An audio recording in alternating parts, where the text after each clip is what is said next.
Salve alunos do canal Atualize Educação, vocês estão vendo o terceiro e penúltimo vídeo sobre a ideia de justiça em Michel Foucault.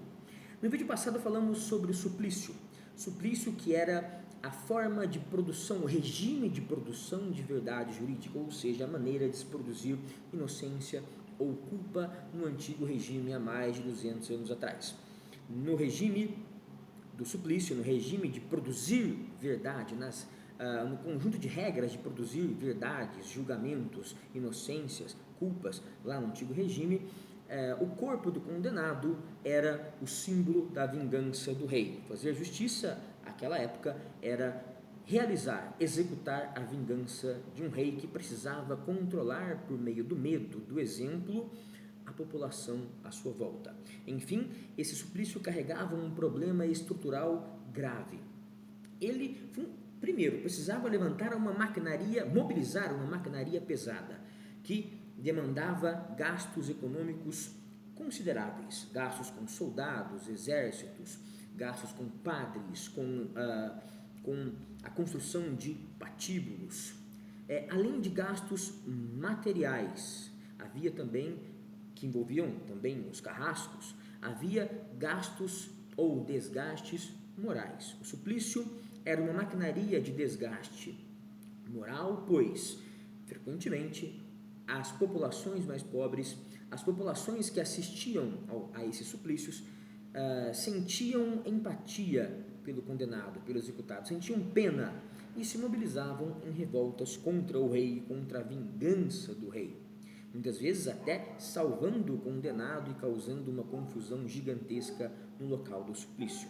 Desgaste moral. O rei gerando revolta popular. O rei gastando com carrascos, mobilizando padres, exércitos, soldados, patíbulos, um espetáculo que poderia sair do controle facilmente. E, no momento em que o corpo do executado desaparecia na fogueira, desaparecia nas suas cinzas, o poder do rei deixava de existir. Todo mundo ia para casa e todo mundo voltaria a ter contato com esse poder do rei quando houvesse um novo suplício. Era um poder que cessava brevemente, que durava poucas horas, as horas do espetáculo, e depois ficava apenas na memória. Era um poder que se parecia com um tapa que damos em um inseto que nos incomoda. Um inseto nos incomoda, então mobilizamos uma certa quantidade de músculos, energia física e matamos esse inseto com um tapa. Daqui a pouco vem outro inseto, 2, 3, 4, 5, 10, 50 e precisamos mobilizar mais 1, 2, 3, 10, 20, 50 vezes a mesma musculatura e precisamos dispensar a mesma quantidade de energia 1, 2, 10, 50 vezes em novos golpes que matarão esses insetos que aparecerem. Ou seja, o nosso poder de proteção contra os insetos, ele existe apenas no momento em que estamos nos esforçando. Quando deixamos de nos esforçar, fazendo movimentos que espantem esses mosquitos perdem o medo. Assim era o suplício.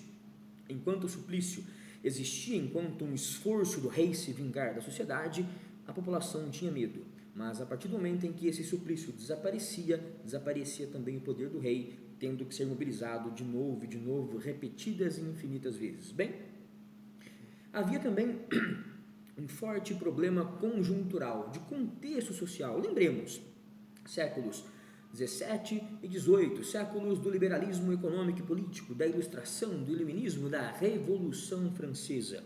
Sai aquele súdito que, à maneira de Thomas Hobbes, era um homem mau que, se fosse deixado à sua própria sorte, viveria como um animal numa guerra de todos contra todos, numa guerra vaidosa, egoísta, enfim. Sai esse súdito que precisava sentir medo, que precisava ser punido cruelmente pelo rei. Sai esse súdito e entra o cidadão. O cidadão da Declaração dos Direitos do Homem e do Cidadão de 1789, o cidadão que vive em um contrato social e exige um julgamento justo em cima desse contrato social. Contrato social, a minha liberdade termina onde começa a sua, de modo bem resumido, bem grosseiro.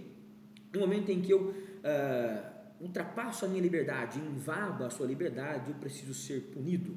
Portanto, se eu estou roubando algo de você, um celular, eu estou roubando alguns anos da sua vida, alguns meses, algumas semanas da sua vida dedicados a um trabalho que gerou dinheiro suficiente para comprar esse celular. Roubando o seu celular, eu estou roubando então algum tempo da sua vida produtiva. Assassinando você, eu estou tirando alguns anos, muitos anos da sua vida, do seu direito de viver.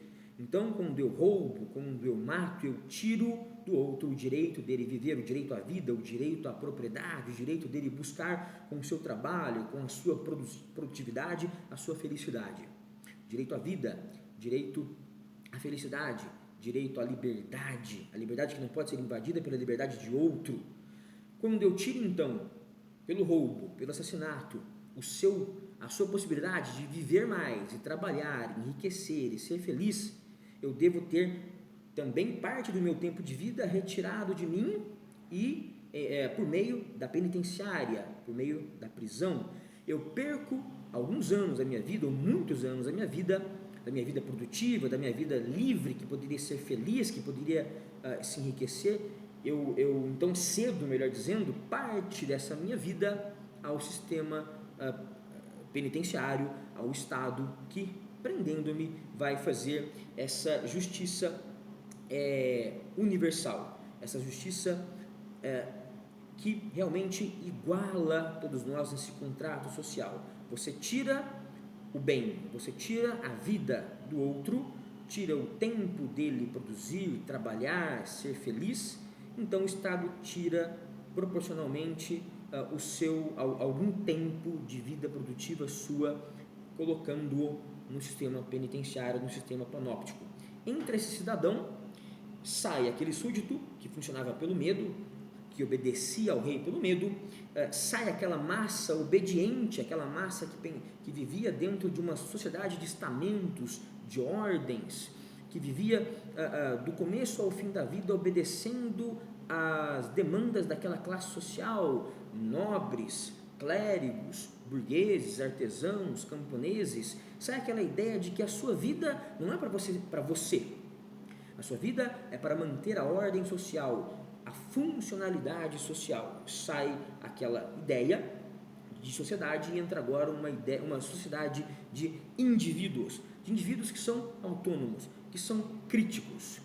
E como então controlar esses indivíduos que são livres para pensar, para criticar, para trabalhar, para fazer escolhas, indivíduos que são egoístas, que inclusive têm o seu egoísmo estimulado pela ideia de meritocracia, pela ideia de que você tem um direito exclusivo, um direito inegável de ser feliz, de buscar a sua felicidade. Então, como controlar esses sujeitos egoístas e que agora não tem rei, pois a Revolução Francesa, pois o Iluminismo desceu o rei da divindade até a guilhotina. Não tem um rei, não tem o medo, não tem o suplício, não tem uma sociedade coletivista em que se vive para o outro, para o bem social. Agora tem-se o vácuo do trono, o vácuo do poder real e uma sociedade de indivíduos egoístas, egoístas. Como controlá-los? Bem, a solução está no repelente. O repelente, quando é passado, promove uma ação constante, ele não para de produzir o afastamento dos insetos, a proteção do corpo contra os insetos. É preciso agora, então, estabelecer um sistema não de punição cruel, mas de vigilância, de uma vigilância constante. Deixamos de punir e passamos a vigiar. Vigiar e punir, o título da obra mais famosa de Foucault, que trata da justiça. Bem, a solução então é essa vigilância ininterrupta que se dá por meio das instituições de sequestro. Do nosso nascimento até a nossa velhice, estamos sempre dentro, diz Foucault no século XIX e XX, de instituições de sequestro. Escola, quartel, fábrica, hospital, prisão, hospícios. Essas instituições têm um objetivo específico e principal: docilizar, domesticar, nos treinar e nos condicionar na obediência. Nos vigiam a um ponto extremo em que, a partir daí, passamos a nos auto-vigiar. A vigilância é internalizada e nós mesmos passamos a nos vigiar. É como se você prendesse o seu animal de estimação desde que ele nasceu em uma corrente, e essa corrente está presa à parede, e depois de alguns anos você já não prende a corrente à parede e o seu animal de estimação não se move porque ele está acostumado, ele está tão dócil que ele não tem possibilidade de se rebelar mais. Assim é a sociedade da vigilância. Nos vigiamos, nos tornamos tão dóceis que o sistema funciona sozinho. É como você deixar os alunos em uma escola sem avisá-los, sem professor, sem diretor, sem coordenador, e os alunos vão se comportar do mesmo jeito, pensando que estão sendo vigiados, eles mesmos se vigiam. Então, nesses locais, nós somos vigiados, nós somos controlados por meio das filas, por meio de classificações por ordem alfabética, que geram uma ordem numérica, classificações por desempenho, você está aprovado, reprovado, classificações por sexo, masculino, feminino, classificações por nota, lembrem-se, nota azul, vermelha, nota de aprovado, reprovado, aquele sistema de péssimo, ruim, regular, bom, ótimo. Somos a todo momento expostos a relatórios que nos classificam, porque somos obrigados a produzir em todos esses lugares, a produzir, por exemplo, saber, a produzir informações memorizadas na escola, a produzir obediência nos quartéis, a produzir bens de consumo nas indústrias, no trabalho, nas fábricas, a produzir saúde nos hospitais, a produzir correção moral, arrependimento na prisão, a produzir razão no hospício. Então, sofremos relatórios que dizem que fomos aprovados ou não, relatórios que vão marcar a nossa vida pelo resto de nossos dias. Exemplo disso histórico escolar, acompanhará você pelo resto da sua vida. Então, produzimos uma sociedade de pessoas normais e anormais, que foram domesticadas dentro do sistema e ganharam estrelinha de bom comportamento, ou que não foram domesticadas e não ganharam estrelinhas de bom comportamento. Você é normal, você é normal ou anormal, está aprovado ou reprovado. Construímos essa ideia de vigilância na nossa sociedade, porque não dava mais para punir dentro do suplício. Foucault está dizendo, não ficamos bonzinhos após o iluminismo, encontramos uma maneira melhor, mais eficiente de punir. Em 3 palavras, vigilância, produtividade capitalista e normalização. Nada dessa fantasia iluminista de um mundo melhor ou mais bonzinho. A justiça hoje encontrou uma maneira mais eficiente e econômica de punir a vigilância. Até o próximo vídeo, galera, onde aplicaremos a teoria Foucaultiana da justiça na realidade penitenciária brasileira.